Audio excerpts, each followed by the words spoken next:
اور صرف اسمع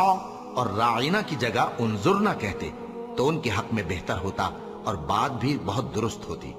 لیکن اللہ نے ان کے کفر کے سبب ان پر لعنت کر رکھی ہے تو یہ کچھ تھوڑے ہی ایمان لاتی ہیں۔ اے کتاب والو،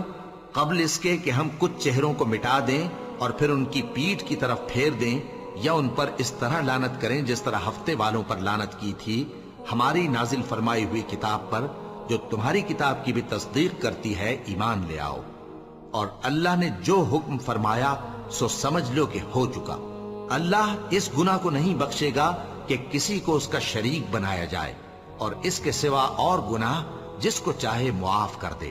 اور جس نے اللہ کا شریک مقرر کیا اس نے بڑا بہتان باندھا۔ کیا تم نے ان لوگوں کو نہیں دیکھا جو اپنے آپ کو پاکیزہ کہتے ہیں؟ نہیں، بلکہ اللہ ہی جس کو چاہتا ہے پاکیزہ کرتا ہے، اور ان پر دھاگے برابر بھی ظلم